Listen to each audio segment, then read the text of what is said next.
Hey everybody, it's April, and today I want to talk about how lucky you are to have the opportunity to plank.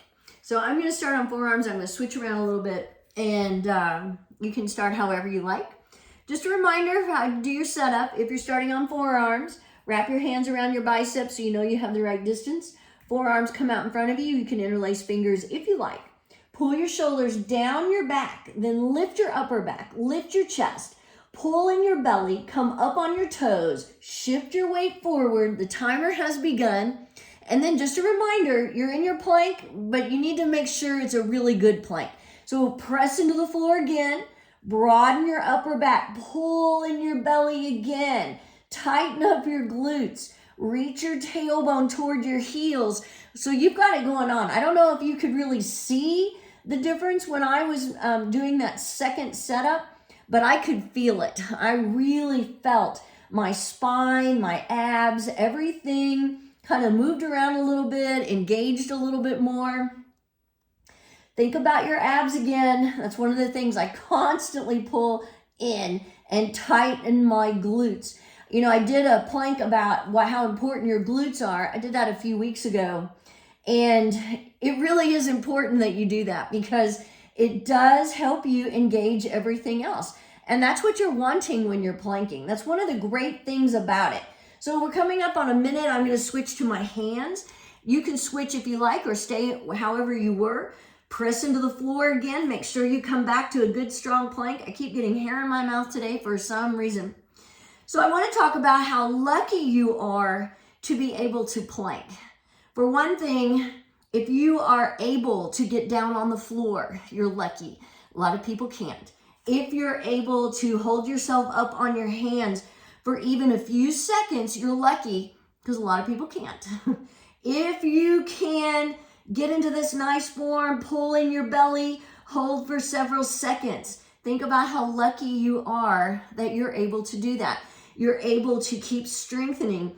And so you're lucky that you have this body. You're lucky you're alive. You know, you have to think about some of the things we're really lucky about. And, you know, some people would say maybe you're blessed, and that could be the case also. I'm not going to argue that point. 2 minutes, I'm going to come down on my forearms and lift a leg. And either way you want to look at it, it's very fortunate. It's great that you have the physical ability to do these things. And if you don't, you're wasting that ability. You're wasting your body away. And you don't want to do that. You want to keep your body strong.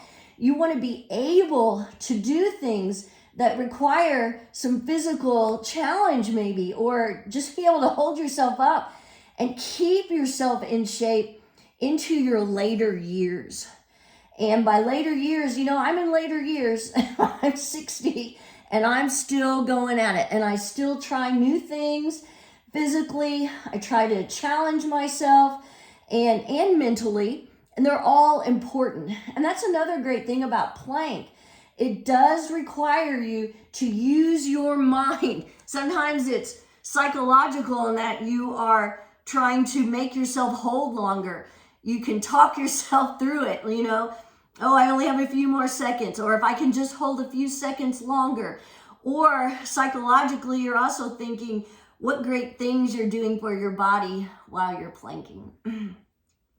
And you can acknowledge how lucky you are that you're able to do this exercise. And 3:30, switching to the other side. Because you're fortunate. You know, we're fortunate to know this much about planks now. Planks, you know, they've always had a bad rap. Nobody wants to do them. And they talk about, oh yeah, I can, but I'm not going to. If they say they can hold a plank for any amount of time. I always ask for proof, but it's great that we know this much, that we know that planks, 4 minutes, that they are strengthening your hands, your wrist, your shoulders, your abs, and that we know to have that good form, pulling in your belly, tightening up your glutes, that you're working every muscle in your body, including your mind. Toning your legs, this is also, you're very lucky. You have this plank that's going to help with your nice posture. It's also releasing endorphins, which helps with your thought process. It helps put you in a better mood. Who doesn't want to be in a better mood? You may hate life while you're planking, but afterwards, oh my gosh, you know that all those endorphins will be charging through your body. You're going to feel so good about it. You can start telling your friends that you've been planking regularly and tell them how lucky you are that you found out about plank. And you need to share the good news with your friends. We're at 5 minutes. I'm going to hold a few seconds longer. And anyway, so it's a lot. It's a good story to tell your friends, and it's a good story to tell yourself, that you can talk about how much stronger you are since you started planking. 5:15. And it's one of those things that you can keep doing for the rest of your life because it doesn't take much time. You don't need any special equipment. Blah, blah, blah. All right, go around. Be lucky today. Have a great day. See you.